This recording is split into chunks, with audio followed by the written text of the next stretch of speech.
यह मामला बिहार के मोतिहारी का है। यहाँ रहने वाले रंजीत कुमार की शादी फरवरी 2025 में गुंजा नाम की लड़की से हुई थी। शादी की शुरुआत कुछ हफ्ते सामान्य और अच्छे रहे। कुछ समय बाद रंजीत के घरवालों ने नोटिस किया कि गुंजा अक्सर फोन पर घंटों व्यस्त रहती थी। शुरुआत में इसे सामान्य माना गया, लेकिन धीरे धीरे यह व्यवहार संदिग्ध लगने लगा।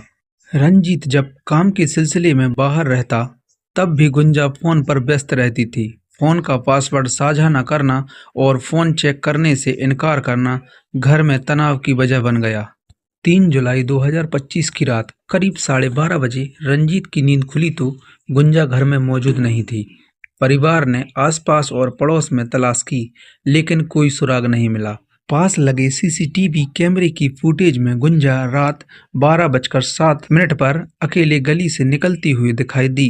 अगली सुबह रंजीत ने आर्यराज थाना मोतिहारी में पत्नी की गुमशुदगी की रिपोर्ट दर्ज करवाई और सीसीटीवी फुटेज के बारे में बताया, लेकिन शुरुआती दिनों में पुलिस की ओर से कोई ठोस कार्रवाई नहीं हुई। 4 दिन बाद 7 जुलाई 2025 को गुंजा के मायके वालों ने उसी थाने में रंजीत के खिलाफ एफआईआर दर्ज कराई। आरोप लगाया गया कि दहेज को लेकर रंजीत ने गुंजा की हत्या कर दी और सबको छिपा दिया। हालांकि ना तो कोई शव मिला, ना हत्या का हथियार। फिर भी पुलिस ने रंजीत को गिरफ्तार कर लिया और बाद में जेल भेज दिया। रंजीत करीब 3 महीने तक जेल में रहा। परिवार ने बेल के लिए अपनी जमा पूंजी खर्च कर दी, लेकिन सफलता नहीं मिली।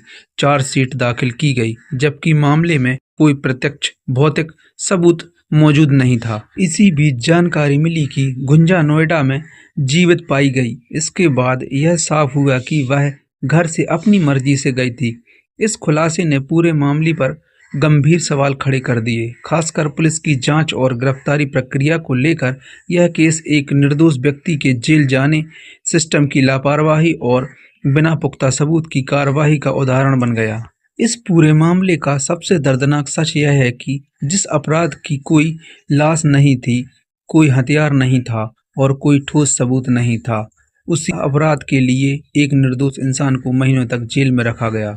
रंजीत कुमार, जो इस कहानी का आरोपी नहीं बल्कि असली पीड़ित था, ने वह सजा झेली जो किसी दोषी को भी सोच समझकर दी जानी चाहिए। 3 महीने की जेल, प्रताड़ना, समाज की बदनामी और परिवार की आर्थिक तबाही, यह सब उस इंसान ने झेला जिसने शायद कोई गुनाह किया नहीं था। उनके बूढ़े माता पिता ने अपने बेटे को निर्दोष साबित करने के लिए जीवन भर की जमा पूंजी खर्च कर दी थी। हर तारीख, हर वकील की फीस, हर उम्मीद के साथ एक ही सवाल था, अगर हमारा बेटा निर्दोष है तो फिर उसे जेल में क्यों रखा गया है? सबसे बड़ा सवाल यह प्रशासन और सिस्टम पर उठता है कि जिस पुलिस का काम था सच को ढूंढना, उसी पुलिस ने सबसे आसान रास्ता चुना। आरोप लगा दो और फाइल बंद कर दो। ना सीसीटीवी फुटेज को गंभीरता से लिया गया, ना यह जांचा गया कि महिला खुद घर से निकली थी, ना यह पुष्टि की गई कि वह जीवित है या मृत। बिना लाश के हत्या का केस, बिना सबूत के गिरफ्तारी और बिना सच्चाई जाने चार्जशीट। यह सब दर्शाता है कि हमारा सिस्टम आज भी कई बार सच्चाई से ज़्यादा कागजों पर भरोसा करता है। और जब सच्चाई सामने आई कि गुंजा जिंदा है, तब किसी ने यह नहीं पूछा कि जो इंसान 3 महीने जेल में रहा, उसके टूटे हुए आत्मसम्मान, करियर और परिवार की भरपाई कौन करेगा? यह कहानी सिर्फ रंजीत की नहीं, यह कहानी हर उस आदमी की है जो सिस्टम के भरोसे जीता है और कभी कभी उस सिस्टम की शिकार बन जाता है। कानून दोषियों को सजा देने के लिए बना है, लेकिन जब वही कानून निर्दोषों को कुचलने लगे तो सवाल सिर्फ एक केस का नहीं, पूरे सिस्टम का होता है। अगर यह कहानी आपको अच्छी लगी है तो हमारे चैनल को सब्सक्राइब करें और बेल आइकन दबाएं सबसे पहले अपडेट पाने के लिए। मिलते हैं किसी नए केस के साथ। जय हिंद, जय भारत।